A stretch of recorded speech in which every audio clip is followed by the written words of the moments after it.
welcome to the War Report. I am your host, Cyrus, joined by Quan. What's This up? is our finally you said something. This is our year-end show. Um, so I'm very excited to talk about everything that we have lined up here. All our categories are stolen from the A show, and we about to get this shit cracking. We got this divided up by NXT and AEW, so there won't be any runner-ups, unless you look at AEW as the runner-up. Oh my god. Hey man, it's completely up to you. But first, we're gonna do New Year's Evil predictions before we get started, and we won't be doing show reviews this time around. We're just gonna do our year-end stuff and then get out of here. Yeah, because I'm gonna tell you right now, NXT definitely got hit with the COVID bug, so half the roster wasn't even on the show. And AEW tonight looking like a very much like a someone on Twitter said it's like a Road to New Japan show where it's like a bunch of multi-man tag matches. So I was like, Yep, and I ain't watching that. I'm like, yeah, I can probably skip on this one. We can get recording early because I don't want to be up all night editing this. So, if you could pull up the New Year's Evil card, I got it get up. started Baby. with the predictions. Let's get it going. Right. Did you watch off these matches? Did you watch it last night? No, I was dying. All right. It says AJ Styles versus Grayson Waller. I don't know if I don't know if you saw anything about what happened last night. Grayson. That's fine. I saw he was on Raw. He was on Raw. He was talking shit, and then he didn't really do much. Kind of disappeared, and then NXT he was talking to shit. AJ popped up on the screen like half the roster did that episode, and said, "Hey, I'm gonna see you at New Year's Evil, boy. Put on your working boots." AJ Styles will win this match because AJ Styles doesn't lose. He never loses anything ever. So yeah, I'm gonna go AJ Styles on this one. I don't see a dirty win or any of the sort happening. No, that doesn't happen to AJ Styles. Yeah, so we'll give it up to AJ. Yeah, this is definitely gonna be let's see if you can prove yourself, Grayson Waller. We're putting you with the best of the best. It's time to show out. If you really want to be top heel in NXT, this is gonna prove it. Next up, a match I don't think anybody even expected. Riddle and MSK versus Imperium, consisting of Fabian Eichner, Marcel Bartel, and the returning Walter. Now, when I went on Instagram this morning and I saw that this was announced, my brain, like my vision started getting hazy. I was just like, what the fuck is going on here? Dude fainted. I'm excited for this one. I really am. Yeah. This is really some dream match type shit, or just putting whatever together on 2K. This is 2K GM mode right here at full capacity. But I'm gonna go Imperium here. I agree. I don't think Walter's taking a loss after he already just took one. I think he's gonna come back, get a big W. Hopefully, this will put Imperium in a lead heel faction in NXT going forward. That'd be interesting. Oh yeah, true. Because they ain't doing jack shit with Legado del Fantasma. That's what I'm saying. Legado hasn't really been doing anything. They're still in this weird feud with Zion. Just dragging everybody end down. It, bro. Please end that damn match. I mean, that whole damn program. I don't care if Carmen Electra leaves Legado to go be with him. That's fine. I don't care. You mean Electra Lopez? Yeah. What did I say? You said Karma Electra. I said Carmen Electra. I feel you, though. I don't care if Karma Electra's not in the group either. What's she doing these days? All right. Well, anyway. Oh, yeah. Imperium. You said Imperium as well? Yeah, I'm going to go in Imperium on this one. All right. This one's interesting. Title unification, Carmelo Hayes, North American champion versus the cruiserweight champion Roderick Strong. Honestly, this could go either way. It's weird since Carmelo won that championship. They haven't really done a lot with the championship. I feel like has he defended it? I don't remember the last time he's even defended it. I'm bugging. The last time he defended it was against Johnny Gargano and Pete Dunne, but nah, he doesn't have a lot of title defenses under his belt. Yeah. So this could go either way. I'm gonna go Carmelo just because he's friend of the show. Yes. I'm also fine with whoever wins. If Carmelo Hayes loses here, I would like to see him in the NXT title picture. If Roderick Strong loses, I would like to see him in the NXT title picture. Yeah, I feel like the loser Yes. is really gonna be the winner. Yes, I need the loser to, fail upwards like AJ Styles does. So I'm gonna go with Carmelo Hayes here because I would like to see him in the NXT title picture. Also, if you didn't see the contract signing segment with everybody in this, Bivens, Trick, Carmelo, and Roderick Strong, fantastic segment. That was probably the best work Bivens has ever done since he since he's been in NXT, I think. Okay, that's good to hear. Triple threat match for the NXT Women's Championship. Champion Mandy Rose versus Cora Jade versus Raquel Gonzalez. This match is got like disaster written on the wall. This could be a mess. This really could be. I'm gonna go with Mandy Rose here. Yeah, I feel like, you know what I think? I think they were initially they wanted to be Cora Jade versus Mandy Rose, and they were like, I don't know if we could trust her to have a big championship match on a big show like that. We need to throw Raquel in there too, probably. Just like a safety net. Yeah, it wouldn't hurt to have like two of them, just to protect her and make sure she's not looking crazy out there. But yeah, I'm gonna go with Mandy. This is her first defense. I don't see them having her lose on her first defense. I hope she's good to go. She ain't been on TV in about 2 or 3 weeks now. She's been in that hot tub chilling, or the pool, whatever she's in. It might be the smartest thing NXT has ever done, just keeping her away from everybody else, so she will be able to be there for the show. Yeah. So that's cool with me. Tommaso Ciampa, our champion, defends the championship against Braun Breaker. Now, my prediction is Braun Breaker. That's not really what I want, but I think that's what's going to happen. I still think it's too early, but I don't see them having him have. This is his third opportunity at championship or second. Second. This is his second opportunity. I don't see them having him lose both of them. He's probably going to win the championship.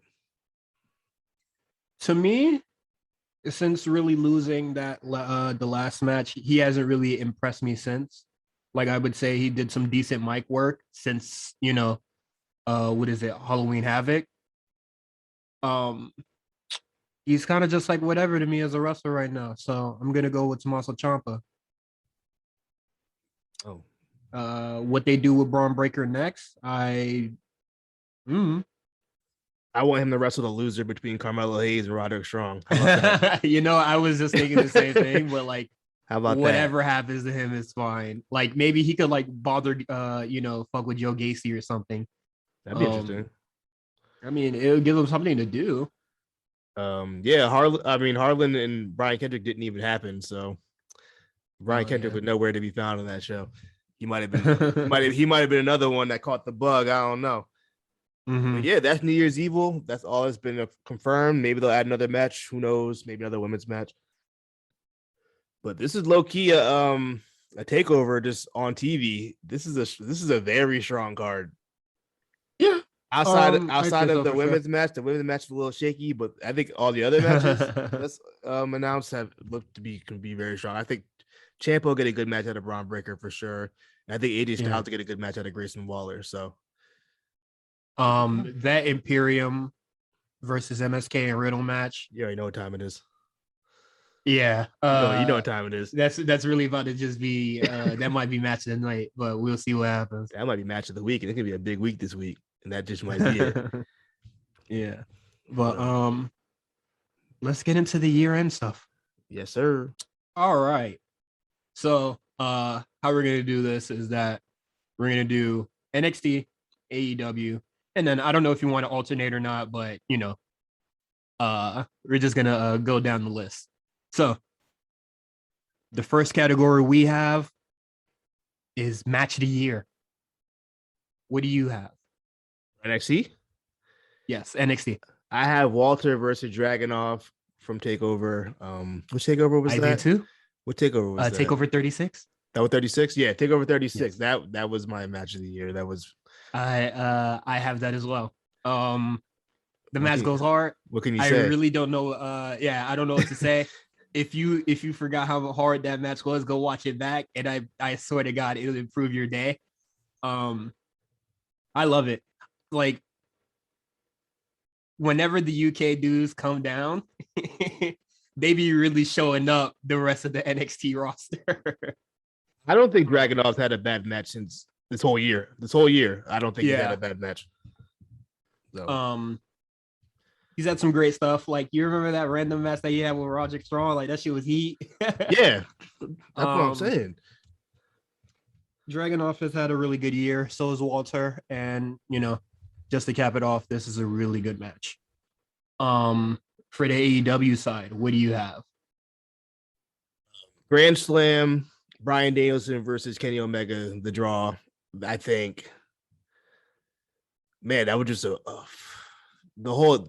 See, that's how you do a 60-minute draw. I feel like that 60-minute draw compared to the one we got 2 weeks ago, they were, it just wasn't the same. But this one, I don't think it would ever hit the same because they just did it. Yeah, it was way too soon. But besides that, this match itself, it was just hard hitting. It was really like Bryan Danielson came in and said, "Look, this is what we about to do. I'm changing the whole system of how we're running the main event around here." Like he put on a wrestling clinic, and I think that was the opponent Kenny needed because during before all that, the matches he was having with Orange Cassidy and Pac and Christian, they were they were fine, but they weren't on the level we were expecting of Kenny Omega to have when he's the AEW World Champion. This one, I think Bryan really brought this out of Kenny. Probably, in my opinion, only really great match this year. Okay. I have a different match because I knew you were going to go with that one, so I wanted to bring something different to the table. Darby Allin and Sting versus Team Taz, the street fight. Was that the one? Was that the cinematic one? Yes. I enjoyed that. I liked that match a lot. I thought it was very fun, and I definitely thought it was match of that night. That match blew all expectations out of the water of what was going to happen with that match because I thought the feud week to week was terrible. It was just Sting talking. it was just Taz talking every week, and then them beating the shit out of Darby every week, and then maybe Sting would help. But nah, I thought that match was really fun, and I thought it was really good. So yeah, that's all I have to say about it. Any honorable mentions you have? I didn't write any honorable mentions down. Okay. Actually, I'm trying to think. I should have my other thing out. But yeah, I couldn't think of anything off the top of my head. Do you have any honorable mentions?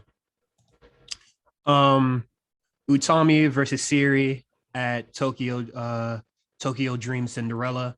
That is the match that went to a double KO, and that shit went hard. And they're literally two of my favorite women's wrestlers right now. So yeah, that's it. I definitely encourage anybody to go check that out. Male Wrestler of the Year for NXT. I had a difficulty picking this one. NXT is so weird to vote for because it's literally it's two different shows. Anything everything pre 2.0, I almost kind of forgot about, which is concerning. But I was just really going over who was having the best matches consistently, and surprisingly it was Tommaso Ciampa. So that's who I went with. He's the current NXT championship. I think he's carrying the brand fairly well. I think his promos have improved. And yeah, just I really couldn't think of anybody else who's really that dude for NXT. It wasn't Cross, and I feel like Cole and O'Reilly kind of took a back seat after a while. They weren't really the top guys, so it was just a weird transition. But I feel like Ciampa was the constant from NXT 1.0 and NXT 2.0, so that's kind of just my decision. This one was actually kind of tough. I don't think there's any definitive NXT superstar of the year. So for me, it was basically a tie between Tommaso Ciampa and Ilya Dragunov, but I gave it to Tommaso Ciampa because I watch NXT. I don't really watch UK like that. So I do. I didn't even think about putting Dragunov. That makes a lot of sense, actually. I do think that Dragunov is definitely one of our wrestler of the year. I think he's had a fantastic year. But just a familiarity won this time, and I went with Tommaso Ciampa. For AEW, You already know the answer. Bryan Danielson. Of course, you already know the greatest wrestler of all Okay. time. Nothing changed. um, But if I want to get deeper into it, though, not only this man had classics in 2 different companies in 1 year. I mean, what else can you really say? That man had banger for Roman 1 week, and a month later he's wrestling Kenny Omega to another classic back to back. Who but Bryan Danielson? Then turn heel randomly out of nowhere and be the top heel in the company literally within like 3 days. Who but Bryan? Originally, I had Hangman Page, but I'm aside with Daniel Bryan this time because there's a lot of garbage feuds that Hangman Page had during this year. I thought his feud with Matt Hardy was terrible. Oh God, yeah, it was bad. His match with Team Taz is terrible. A lot of the stuff that he was doing with Dark Order was not great. Yeah, so I'm gonna give it to Bryan Danielson, especially since he was able to have good matches with people in the Dark Order. He did. He really did. So I'm gonna give it to him. No honorable mentions. Honorable mentions. I got to put Dragunov in there now. For Okay. NXT. Honorable mention AEW. I guess I would put Hangman. He could be an honorable mention. I'm not. Edge and Seth Rollins in a tie. Oh well, yeah, we're talking main roster. I think Seth is up. Honorable mention is just anything in general. Okay. I thought they had a solid year together. Against each other and separately. Yes. So I'm gonna give it to them. And then tag team of the year. Okay. So initially, before I thought it through, I was gonna say, excuse me, MSK. But then I realized that there's a much better NXT tag team out there. And their names are Sam Stoker and the other guy. I forgot the other guy's name, but Pretty Deadly in NXT UK. Oh, okay. Have had nothing but hits. I would that's fine. And then I thought you were gonna mention that MSK has basically been MIA for most of 2.0. For half of the year. I would damn near half the year. Well, shit, I believe even like before 2.0. Honestly. That's what I'm saying. They were like gone for it. I think one of them was hurt for a minute. They hurt their hand. Yeah. I'm not gonna fault them for that. That was like an actual injury, not just like them being like off TV. But I'm gonna give it to MSK. Okay. I think the run that they've had for the Dusty Classic was really good. And and they persevered. They had to fight through they almost got sabotaged out here before they could even shine. You know what I mean? Yeah, they persevered. Let me tell you something. You didn't watch NXT last night, but I did. When they came out, I ain't hear no boos. Hey man, nothing but cheers. Rest in piss, whoever was booing MSK. We don't like you. For the AEW side, before you go though, shout out to Lewis Howley. I forgot the dude's name, the other guy in Pretty Deadly, but Sam Stoker and Lewis Howley. Shout out to them. They want disrespect. For AEW, it was bittersweet actually picking a tag team. Because I don't think a lot of them had any really good matches, or they had more bad matches than good. But I decided to go with FTR. I also decided to go FTR. I almost went Young Bucks just based off of match quality. I think they had really good matches this year. I just don't like their characters at all. They turned me off of them so easy. So you remember when they said they were damn. I forgot what they said in the promo and they never said it again. We are the EVPs, extremely violent people. And then they never said it again. They did it a couple times. They did it a couple times. Okay. It wasn't catching on. Okay. I recall them saying it once and I said, oh, brother. Um, and then Lucha Bros. Shit, how many matches had they even had this year? The Bros, even if they had, they've been kind of, I will say they had the best tag team match of AEW, the Lucha Bros, when in the cage match at All Out. But other than that, Lucha Bros have been weird. They like kind of like on and off TV. Like they'll be on TV, but then they'll be like on Rampage or Elevation for like 3 weeks, and then they'll come back on TV. In the last like 4 months or so, they've been pretty much exclusively wrestling FTR, who they have fine chemistry with, but like it ain't really like their matches ain't like hitting like it's not like it's not like it's American Alpha versus FTR or something like that. You know what I mean? Yeah, I would agree with you there. And then for my honorable mention, I went with Pretty Deadly. Since I don't really watch a lot of UK and I watch it like sparingly or whenever you suggest me something, and I thought it was fair because every match that you suggested to me, it's all been heat. Heat. They don't. So, they have not met any championship match they've had. They have not met. They've been all heat. Yeah, and they have fire outfits. Fire outfits. I think they're like no one's talking about these guys. I think there's. I don't know how many people really watch NXT UK, but like nobody's talking about these guys, and these guys are fit. They know their characters. They're not scrawny guys. They're big dudes, and they can work. You know who they remind me of? They remind me of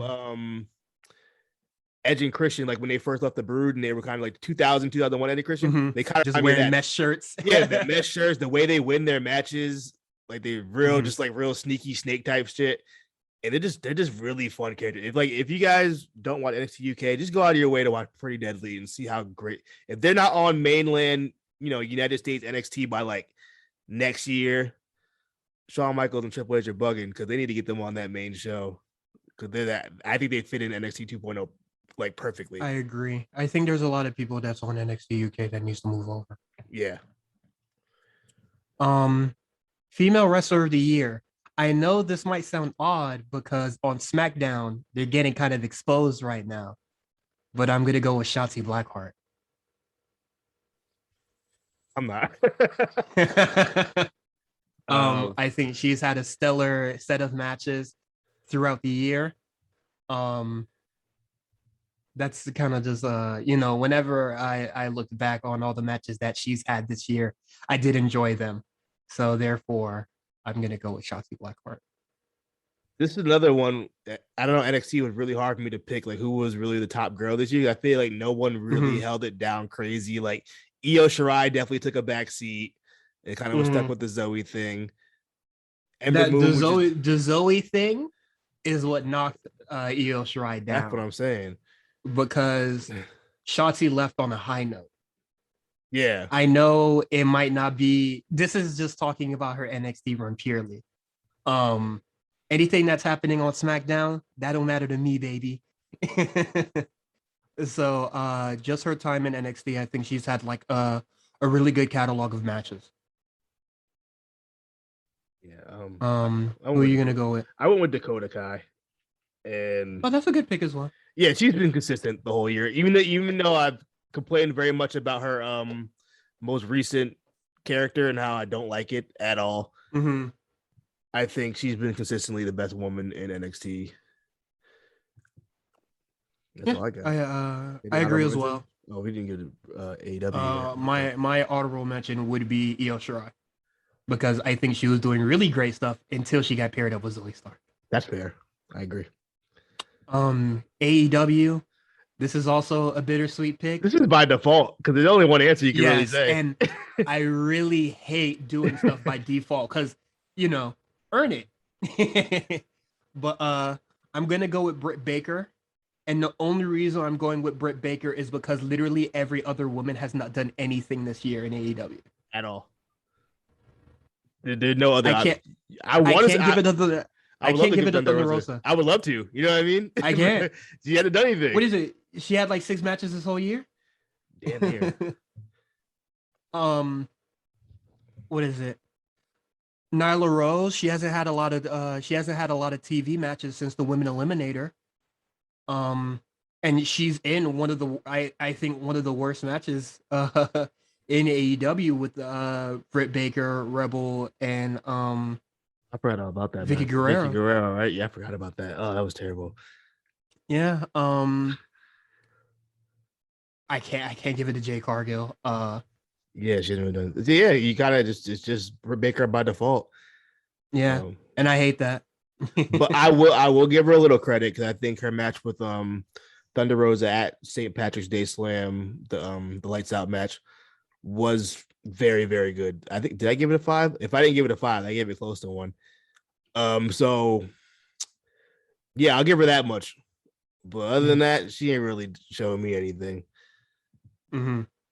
And she hasn't really shown me anything since she won the title, so I kind of regret wanting her to have it.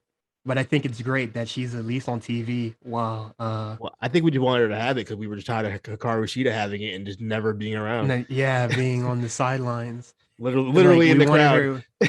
Yeah, we wanted her to have it by default. So now she's our women's wrestler of the year by default. Yeah, it's like a Joe Biden situation. Yeah. Um. Did you have a honorable mention? Um, if you want to go main roster, obviously Bianca Belair Okay. by far, Uh, and then probably Becky after that. okay. I will agree with both those picks. Um, feud of the year. What are you gonna go with? I kind of went. I kind of went with a little oddball choice here.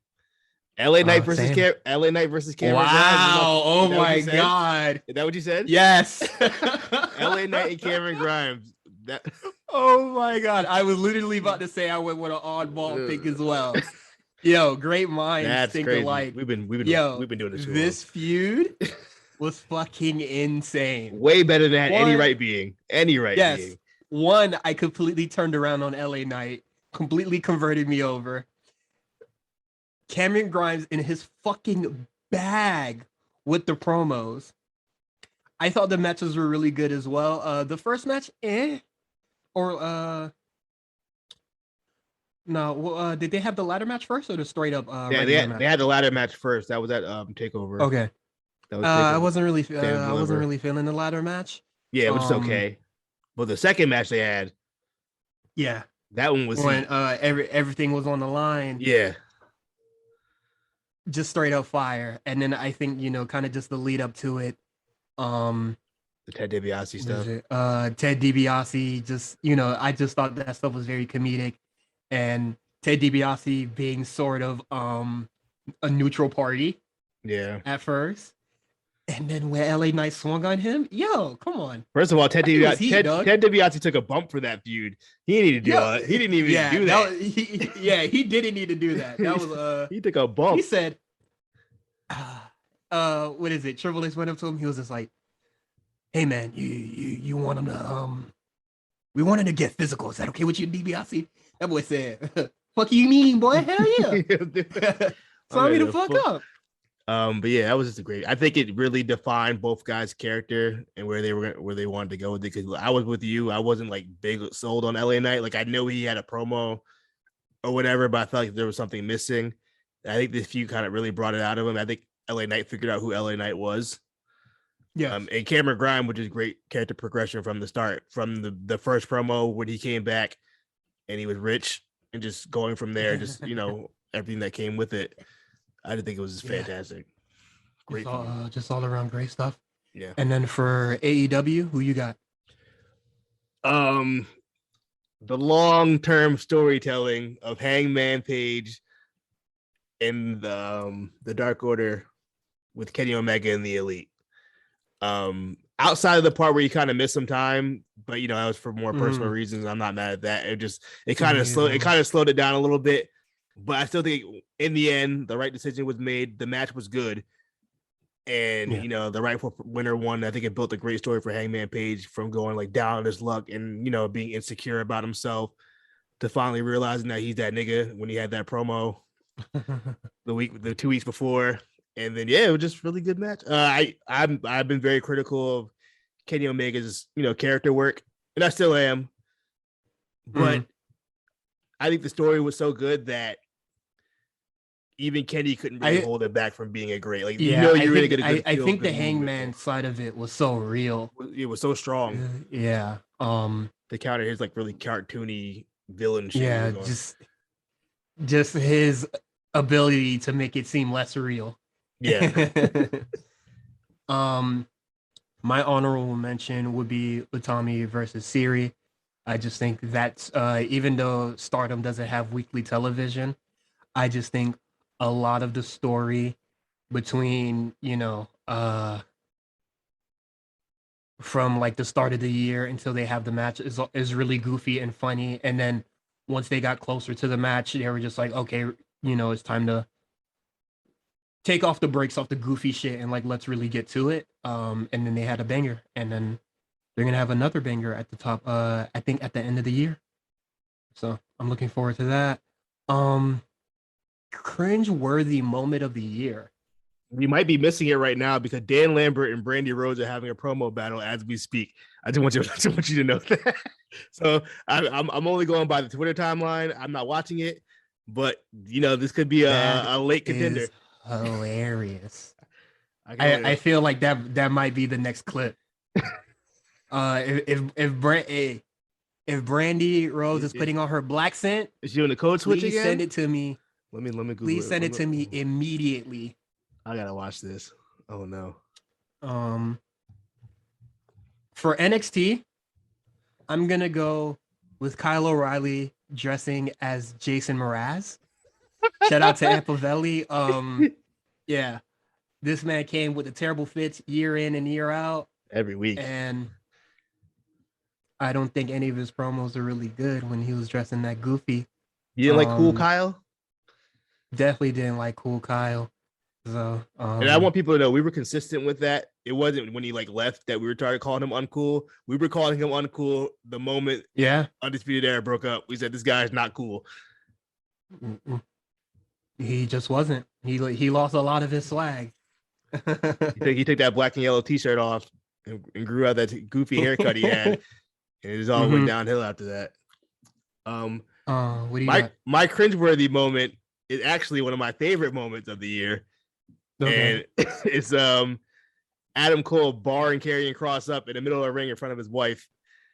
As his wife just looks into the eyes and gazes as she's staring at ghosts, and then Karrion Kross does nothing. Just make angry faces while he getting barred up and called the worst wrestler in the fucking company. Fantastic. That's that might have been up there with Adam Cole's best work. I felt like there was some truth to it.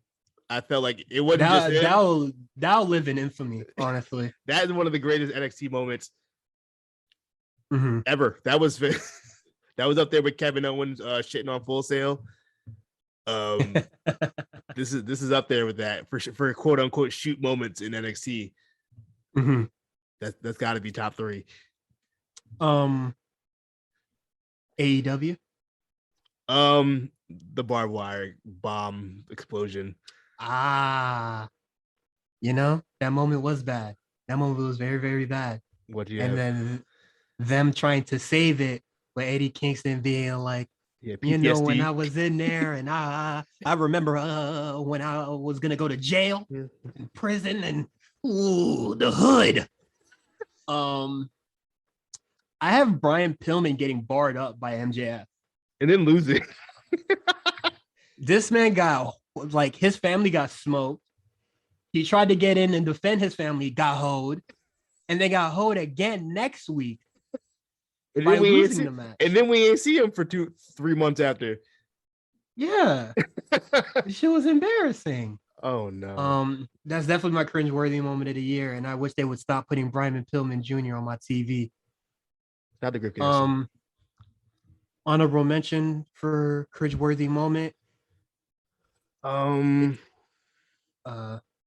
have any promo segment that features Inner Circle and American Top Team. Yeah, those were all pretty bad. Jericho was full on MTV 2000. Yes. He was just like, what is it? I forgot what the lady name is, but she was just like, "You're a whore.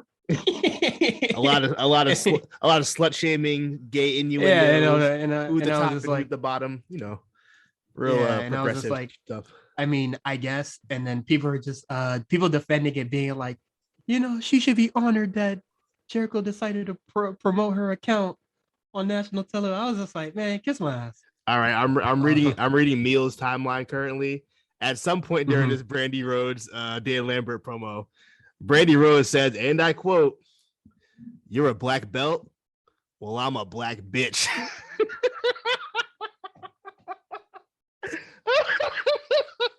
I can't wait to watch this. Oh man. That's fun. Please clip it, send it to me. Oh no. Please. Cyrus at on Twitter at Cyrus on TWR. That is fantastic. Please. I I need I that sent to me immediately. I gotta hear the audio because I can't. I try to imagine how she said it. The if it's delivered with the black scent, yo, promo of the year. Oh my god, that's fantastic. You're a black Guilty belt. pleasure of the year. Brandy Rhodes. No, I'm kidding. Guilty pleasure. This was a tie. I didn't really know. Pretty deadly. I think they're so goofy, and you shouldn't it's really hard to take these guys seriously until they start wrestling. My other one was Trick Williams. Okay. He talks like a 60s blaxploitation film. And I think it's so funny. He really does, and he talks like a character of Black Dynamite, and I love it. For me, I'm gonna go with Diamond Mine. Specifically the Creed brothers. I love those guys. There is just something about these motherfuckers that I love. And then when they posted that video of them, lifting mad weights and doing Circus Soleil right after, I was just like, yeah, this shit hard. Yeah, special kids over there. Yeah, I think there's something special with them. And then on the AEW side, I'm gonna go with Dan Lambert. You sure? You want to take that back? No. I know I said it's really cringe when he has like promos with Inner Circle in them, but I think his promos, they speak to me. There's a lot of truths there. So I feel like there's something right in the world when he be barring up the AEW crowd. That's nice. That's just me. Very nice. My guilty pleasure of AEW is actually AEW Dark and Dark Elevation. I've really grown to appreciate watching those two shows. Nothing of consequence really happens. You are a sig youth. Nothing of like consequence happens on these shows. I just like watching wrestling and hearing like Taz and Excalibur like banter at each other. It's something I put on in the background. It's just something nice to put on in the background. There's nothing like I don't have to analyze it. It's just matches. There's no who's gonna win the matches. They're usually the squashes. But actually Sonny Kiss and Joey Janela had it wasn't the best hardcore match in the world, but it was decent. They were destined to try to kill themselves in this damn match, but it was a fun little match. But yeah, I've really appreciated just Dark and Elevation. I have it's fun to watch. Any honorable mention? Guilty pleasure. No, I don't got nothing. Okay. My honorable mention would be Pancrest Wrestling. I just found a YouTube account that just posted episodes of it. I believe it's the official Pancrest account, actually. Is it? They just post episodes and segments, but now they have like just the full episodes up, and I think that's great. I just love just watching it, that shoot style wrestling, and I love to see how it changed over time to follow more UFC rules. Closer around to the 2000s, and I'm very sad that they only had like 15 episodes. In the long run, it was a good run. Yeah. Most improved. The way I think the whole stable benefited from that group greatly. I think I would agree. we got to see a side of Johnny Gargano we had never seen. Mm-hmm. He really grew into a great character, which I hope will take him great places wherever he ends up going. When he decides he wants to wrestle again. The indie really found a character and really found her confidence in there. Mm-hmm. Austin Theory, same thing. I think Austin Theory, he's obviously an athlete. He's obviously got all that. He can work. He's a big guy. He looks good. He just kind of was missing something. I think that character work and that back and forth with Johnny and Dexter Loomis really just helped him. Even Candice was kind of just like there in NXT for a Mm-hmm. long time, that like never really involved in anything until Yeah. until the final beat, which would eventually would lead into the way. And it would just everybody benefit. Even Dexter Loomis became Yeah. a lot more interesting after that. I will agree. I didn't put the way, but I specifically put Indy Hartwell. Okay. Because I think she came together in ring a lot better. And I think her promos or just how she does, line delivery in all her segments has grown a lot better. Yeah. And she's become extremely entertaining. So I'm gonna go Indy Hartwell. All right. For All Elite, I had Dante Martin as my most improved. I think he gaining more confidence out there. I feel he still needs work. I'm not saying this guy is ready to be a top guy, but he gaining more confidence out there. He still needs to work on the mic. So, but I see the potential. I wouldn't even put this most improved. It might just be like best potential more so than most improved. But I do think he has improved since early in the year compared to now. He's not afraid to go out there and wrestle the top guys. I have not applicable. Come on, man. Come on. Give me somebody. There is nobody on the AEW roster I feel like truly benefited this year or has grown to me this year. Outside of the people that came in. Yes, I always felt that Hangman Page was really good.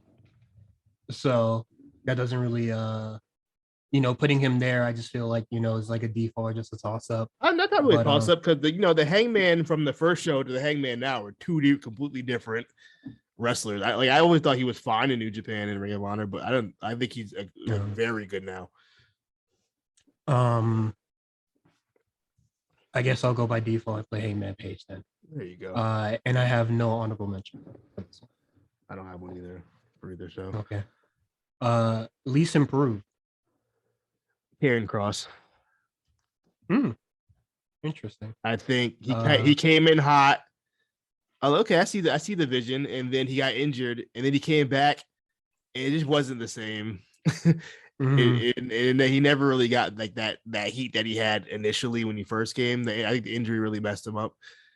And then just the way they booked him, and then they realized, he couldn't really cut it with those top guys like that. He couldn't really keep up with them. It kind of sucks. Karrion Kross probably would have did better in this era of NXT than the previous one. I feel like your wrestling ability doesn't have to be as of that level as it was back then. Like him and Braun Breaker would probably be very interesting. Yeah, I'm saying, right? If they weren't so quick to put him back into the title picture, I definitely think that he would have did some really good stuff. For me, I know we're currently in the process of it. It's happening currently. But it's just how I feel. Elgato del Fantasma. So how I felt about these dudes at the top of the year to how I feel now is damn near night and day. They're just kind of there. It is. It hurts me to say. Since Electra joined, honestly, we're gonna keep it a stack. Yes, she's holding the team back. I don't want to make her Yoko Ono. I'm getting some Yoko Ono energy out here. Nah, she's definitely the Yoko Ono of this whole thing. That might be misogynistic. This is terrible stuff. I shouldn't say that. Hey man, it is what it is. And then for the AEW side, it feels unfair to say because I never felt anything about this wrestler anyway, but I'm gonna go with Jungle Boy. There's nothing really to feel about him. Yeah. So I mean, I Um understand why you would, because he's just kind of there. I could have swore that like at the top of the year he seemed like somebody that could have did something, like the potential was there. Yeah. And then I swear to God, as soon as Kristen joined that group, they became a bunch of nothing. Yeah. Um, Yeah, Jungle. yeah, welcome. Also, I'm low key. I don't think Tony Khan has a lot of faith in Jungle Boy, like in ring. Shit, neither do I. So I it think is he's what it very is. just kind of average out there. I don't think he has any real move Mhm. set of his that he really can claim As as a third his. pillar, as Yeah, one, if you one wanted of the the third pillars, I feel pillars, like you're the worst of the four by he four by he is far. a very weak foundation. Yeah, he's the way. Um, I know CM Punk made the joke about Britt Baker should replace MJF. Britt Baker she should should, she should yeah. Jungle Boy should be out. It should be Britt Baker, honestly, if we're gonna keep it a stack. Mhm. Yeah. So I don't have any honorable mention, but I didn't say pay-per-view of the year. I didn't say mine. Hold on. Oh, I'm so sorry. My AEW least improved. Orange Cassidy. Orange Mm, Cassidy, the same guy we saw last year, and that was the same guy we saw the year before that. He's had no improvement or no kind of character development within that time. It's been the same guy. Sometimes sometimes he's a little more serious. He's definitely kind of slowed down with the shtick as much as he used to do. Like he'll usually get to the match more quicker, but it just like nothing's changed. I'm kind of over it. Either like turn this guy heel or something, or just do something. This is he definitely needs a character change. something. This gimmick is very boring to me. So, yeah, it lost its luster a long time ago with me. I called it. It was gonna lose its luster at some point. Yeah. So it is what it is. That's not a gimmick you can put on TV every week. Mm-hmm. And then they insist to put it on TV every week. Yes. Pay-per-view or TV special of the year? This one was tough for me because this is one of those situations where NXT where like I forgot a lot of the stuff that happened in NXT 2.1. I mean 1.0. I had to do a deep dive to really. I was like, damn, those like 3 takeovers previous to that. I picked Vengeance Day. I really liked Vengeance Day. I remember there were no matches I didn't like. Like I enjoyed the whole show very much so. That's my pick. It wasn't that. I don't remember what the hell that card was anymore. I'm gonna look it up. I went with Great American Bash. Does that count? It's not a pay-per-view. It's a TV special. Oh my god. I had a TV special because NXT didn't have a lot of pay-per-views. They had like 3. They had more TV specials than they had takeovers.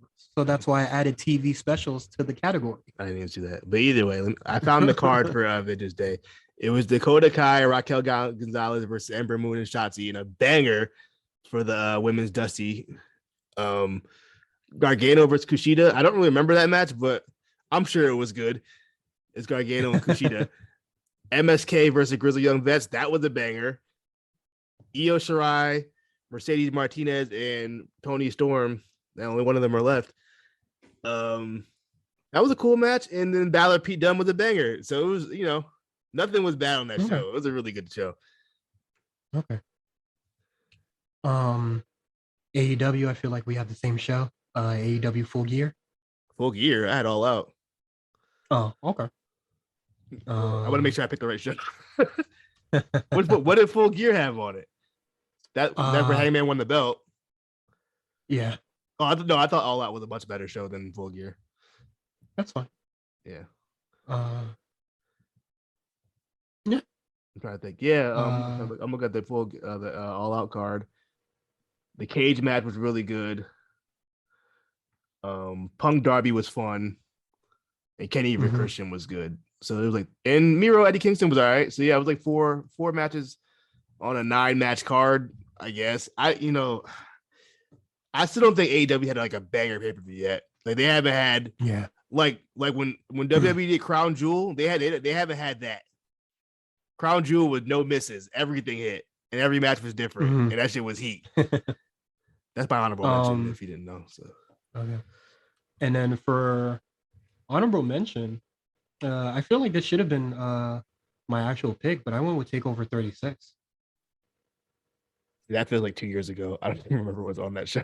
Yeah. Um, it's fine, but I really enjoyed the match. Um, hottest news story of the year. For NXT, it was the Vince McMahon trip visit that turned into NXT 2.0. That was just that whole 3 months of, hey, Vince McMahon moved down there, and then like a month later, like we're hearing rumors, oh, they're changing everything. And then it became then we saw a promo on TV real quick saying NXT 2.0 coming real soon. I said, whoa, wait a minute, where did this come from? And then Vince really NXT, pulled up to that bitch and was just like, "The fuck is y'all niggas doing? what are y'all doing? We gotta change this." And then Yeah, now we're here. I That's by far, I think, the I biggest story in NXT. I agree as well. I want a 30 for 30 on this. Yeah, I I want need like everything. like A special, a network special. NXT 365 of NXT 2.0. Like I really need the changes, man, because this was absolutely insane. And then for the AEW side, probably most likely their biggest news story this year, I think everybody would agree, is Bryan Danielson and CM Punk signing with the company. I put just the CM Punk debut because it was the first one that happened. Oh, okay. That was a special moment. That's definitely one they can show. And then how WWE has the Honor the Giant Hulk Hogan slam or some shit like that. That's AEW's Honor the Giant slam. The night Punk came back. Yeah. So yeah, that's fine. I feel like any of the new story that they had was gonna revolve those two. So I'm always less on the mark. And then my honorable mention is something that really piqued my interest because I really didn't give a shit about this company throughout the whole year. Oh, Is New Japan versus Noah. mm. When that news got announced, I said, "Hey yo, New Japan back, baby." I gotta look into that. so I don't know anything about that.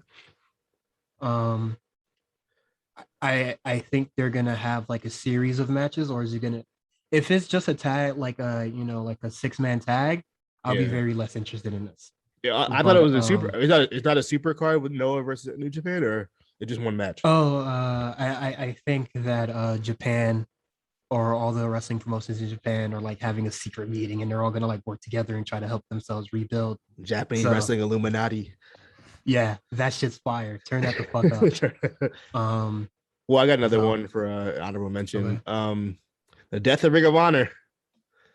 Oh yeah. It kind of came out of nowhere, and they're like, "Hey, y'all got 30 days to pack your shit up. I don't know where y'all gonna go, but y'all can't stay here." It's pretty much what they told that roster.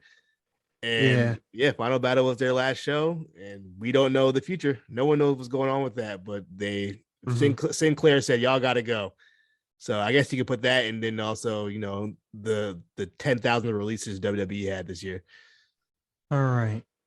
Now to the worst portion of the year end stuff. We have worst match of the year. I hate to do this because I'm gonna sound Yeah, like I'm gonna sound like a hypocrite saying this because this was this person's first match, but Elektra Lopez versus B-Fab was the worst match of the year. yes. Those when she did those stomps, I said, yeah, she's not ready for this. Hey man, when I said, yo, look, like Swerve cannot carry this. There are a lot of people in this group. I think they need to slow down. I think Top Dollar was ready. I think it was okay as a tag dude. Yeah. Um, Yeah, I don't think he was top guy, but he was definitely. I think in the tag team with Adonis, I thought he was fine. Yeah. I feel bad as well because it is was their first match. Yeah. But I think this It's crazy because BFAB was there in the PC for a very long time. He was there for a minute. A very long time. So when I saw those kicks, Triple H, what the fuck are y'all doing over there?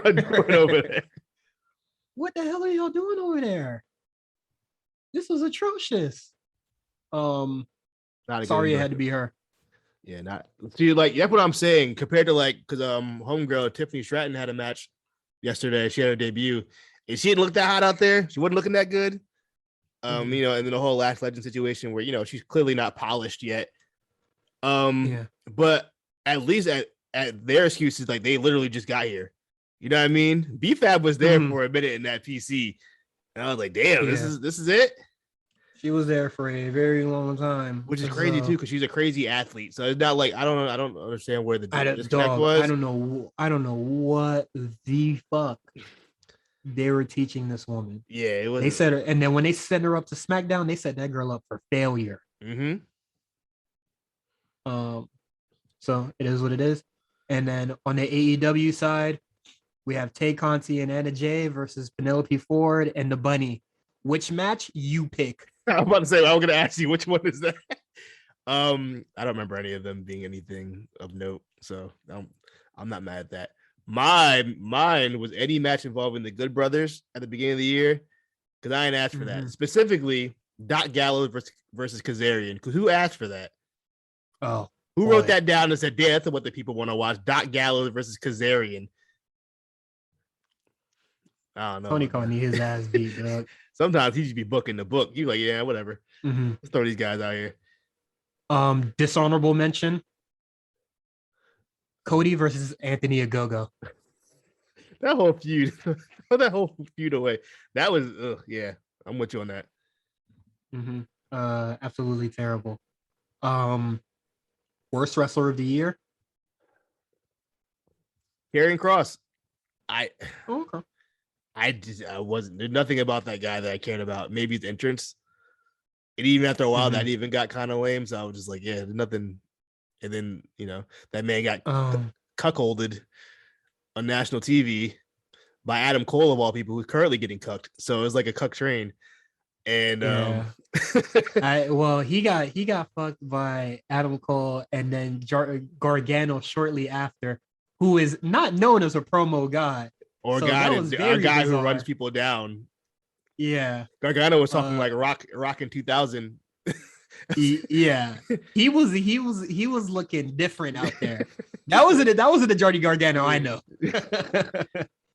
But my worst wrestler of the year, Boa. I'm not mad at Boa because he ain't done. He another guy who's been around forever and ain't really showing us shit. Because outside of Karrion Kross, at least Karrion got a good an interesting entrance. Boa ain't got jack shit, and his stable is like falling apart around him. There is no more stable. One of the stable members is literally sleeping in the crowd as we speak. Oh, that is hilarious. And you know what's crazy is that, like, you mentioned this and I still keep missing it. It's very subtle. Well, some of them were pretty obvious. Like the one this week, I barely caught it. She was like in the crowd sleeping. Okay. So somebody got to send me a screenshot. It happens. I think that's hilarious.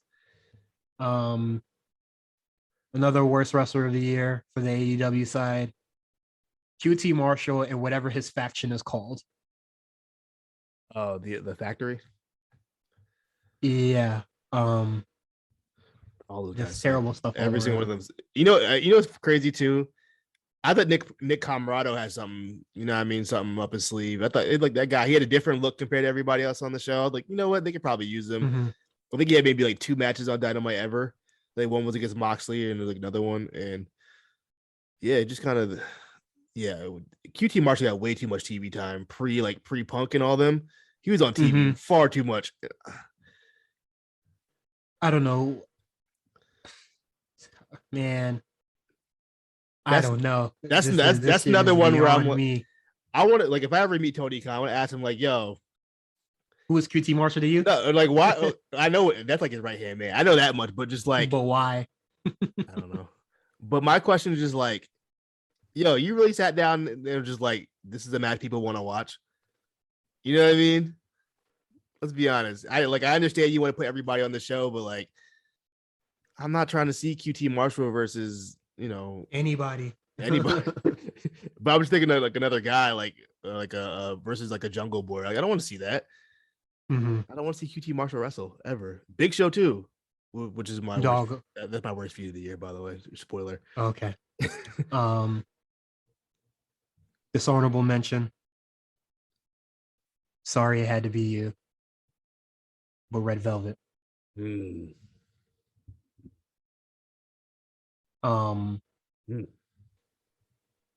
Just not good stuff year round from this individual. That is literally all I can say. Well, that is all I'm gonna say before people start throwing allegations. We're moving crazy. We done diss like 3 different black women on this show. We're not usually like this, I promise. It is what it is. Well, you know, I'm gonna stop right there. Yeah. Do you have a dishonorable mention for worst wrestler? I don't know, Natty.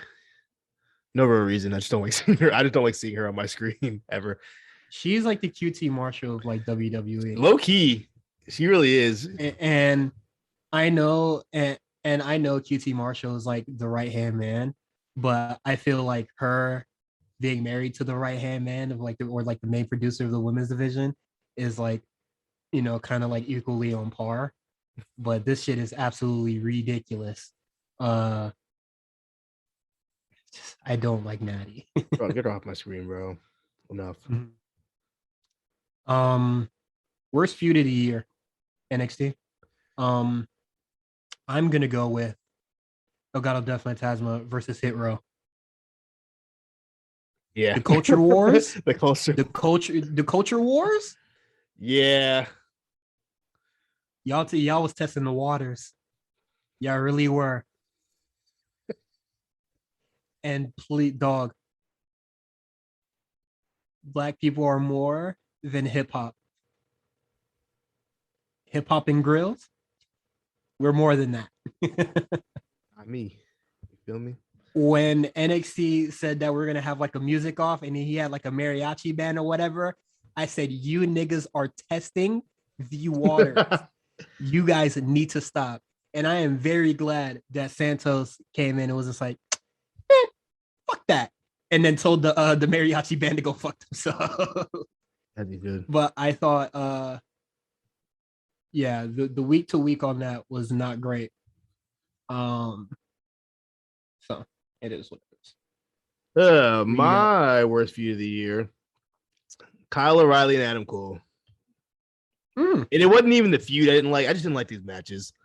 They were long. The I think it was Stand and Deliver. We had the street cage fight, match. No, which one was the street fight? Oh, they were kind of going they were going like from spot to spot. They did the entranceway spot. That was like this the like 3 stages of hell. That's what they call it, right? I don't know what it was, but I didn't care. I know that. I know that much. Well, they had 2 street fights. There was a street fight that was a part of there was a street fight that was just a normal street fight, and then there was a street fight that was just part of the 3 stages of hell match. Okay, I think it might have been 3 stages then. But yeah, I remember the match being I didn't like that match. Very long. I just didn't care. And it was Kyle O'Reilly getting hoed week to week by Adam Cole because he just couldn't hang on the mic with anybody. Fucking embarrassing. On the AEW front, we have Cody versus Anthony Ogogo. This feud. Everything. Hey man, Cody is gonna fight somebody that betrayed him. What is this patriotic shit? Yeah. And then tried to be the good guy while Ogogo was barring him up, telling, "Hey, this is why America sucks. Y'all didn't have free healthcare." And Cole was like, but you know, patriotism and my biracial daughter and all this stuff. And I said, "What are we doing? We didn't have to take it to this level. We could have just left." Mind you, Cody just got a dumbass tattoo on his neck just previous to this with the American flag on it. to make it worse. That looks like a goddamn what is it? A Ford F-150 decal. And I said, "Oh my god, what is Yeah, this guy that's definitely doing?" one of my the worst views of the year, and I think this might be a tie, but Tay Conti and the J versus the Bunny and Penelope Ford. You hate those girls, man. Hey man, these matches were not good, and these promos were not great. And then what is it tied with? It's Tay Conti versus Britt Baker. I thought Oh, the bet who had the best ass in AEW? I like how that was literally said, and then everybody that was like defending it was just like, "Come on, guys, it ain't like that." And I was just like, "Well, fuck you mean it's not like that?" So definitely two terrible things.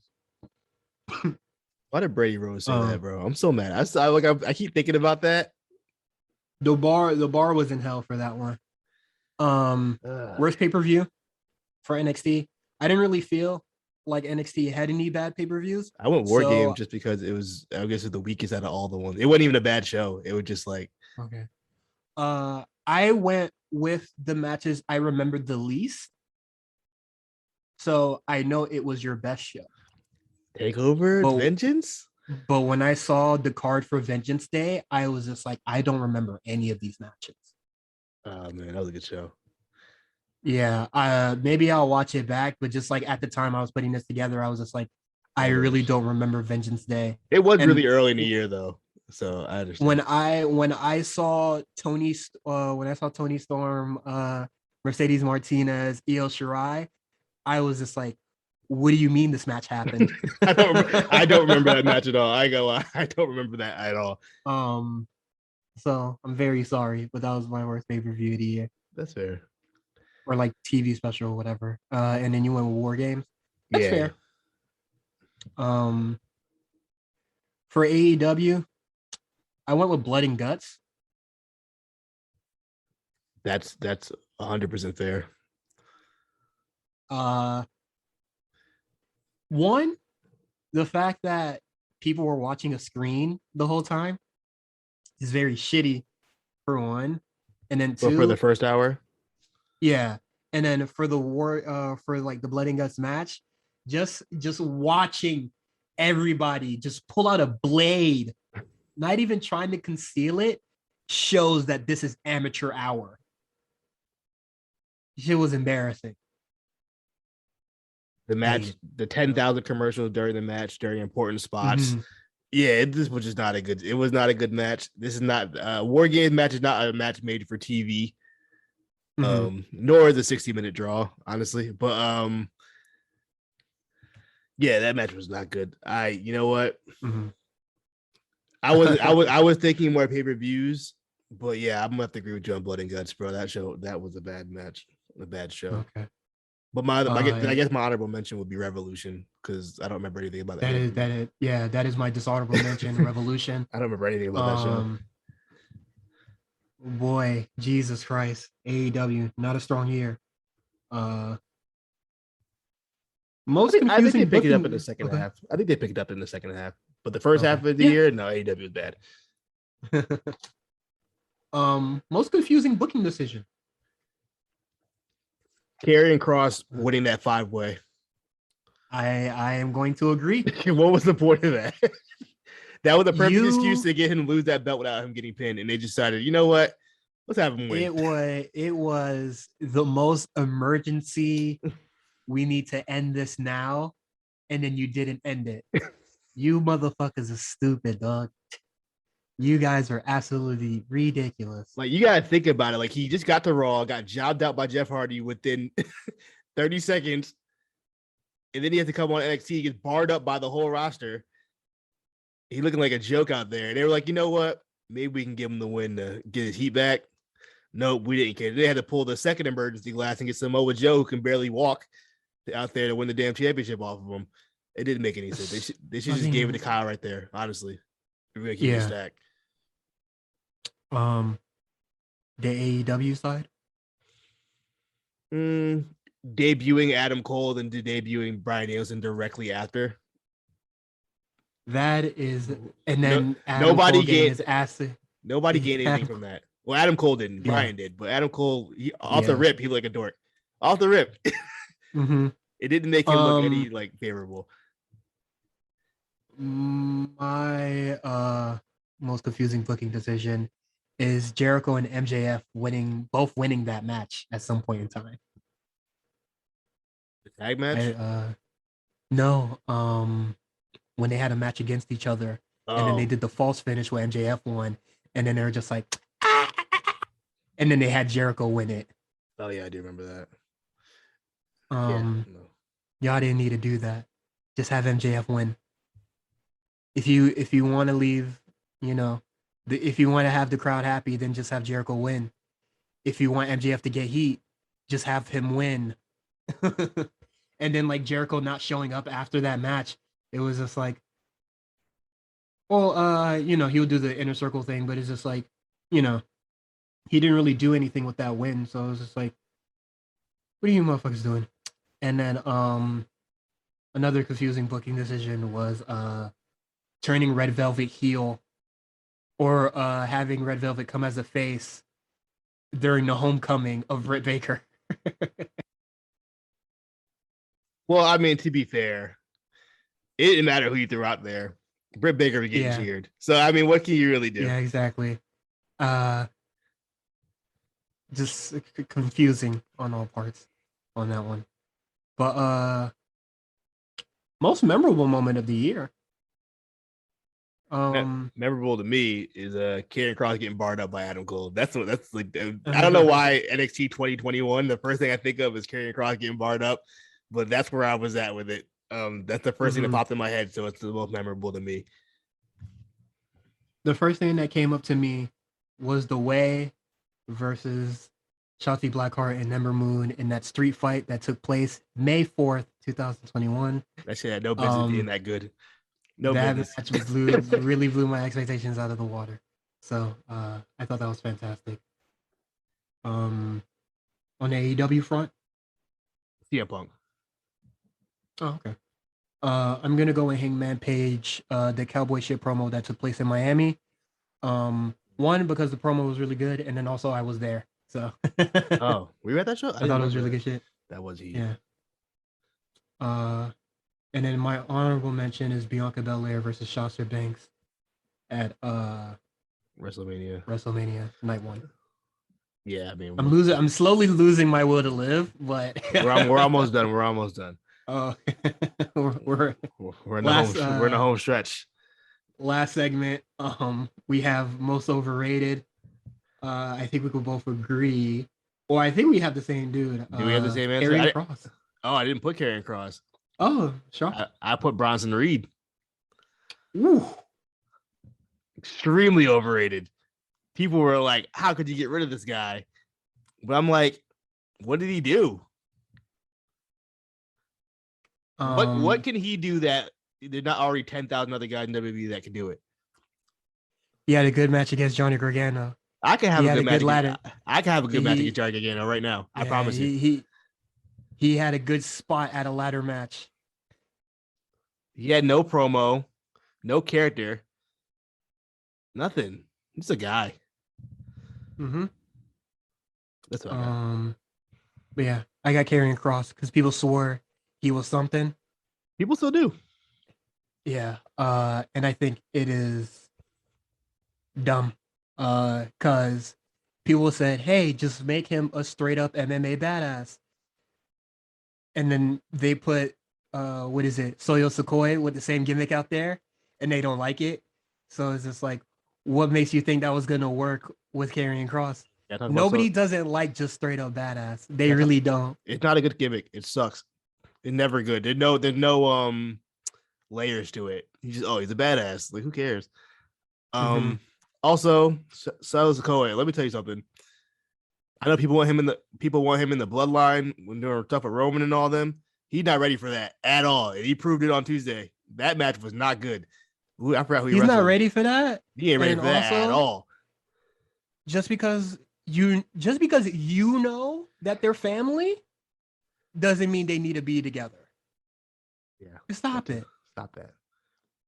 That is like that to me is like some of the core like you feel like a little insider. Yeah, Like you feel like you smart as hell. yeah. Cause they're even doing the Uso chant for him now. Like his name ain't Uso. I'm saying that shit is whatever. Um, most overrated on the AEW front is MJF. This is another year where people swear that he is the greatest thing since sliced bread, and then the AEW has still yet to do anything of note with him. I don't think he was in a single title match this whole year. No, I think he had a tag team title match, if I'm not mistaken, with him and Jericho. Yes. Yeah. That was it. Terrible. Um, and then I don't have a honorable mention for that. Well, my most overrated wrestler of 2021 in AEW, Tay Conti. Because look, what I heard was that NXT blew it and they didn't realize who they had in their PC. Mm-hmm. And I heard a lot of talk about, oh yeah, she's next up, she's that girl. And then when time for the match to actually happen between her and Britt Baker, a dud. Stunk it up. Sunk it up. So I said, you know what? Y'all lied. Promos were terrible. Y'all lied to me. The matches were terrible. Y'all lied right to my face. Mm-hmm. It ain't working out. But that is it for the end year. Happy New Year. Happy New Year's, or see you guys next year. AEW New Era will start next week. You can follow us on Twitter at the A Show RNC, where we also have other year-end shows with the A Show. You can follow me at Twitter at Cyrus on TWR. Please send me clips of the Brandy Rhodes and Dan Lambert promo. You can follow Quan at the Comeback Spot. And you can subscribe to us on Patreon at patreon.com/the A Show RNC. Yeah. And it's been a fantastic year. More great stuff to come. Keep it going, baby. Yeah, we gonna keep it going. Can't wait to see what next year brings. Thank you for all the support year round. See you guys next year.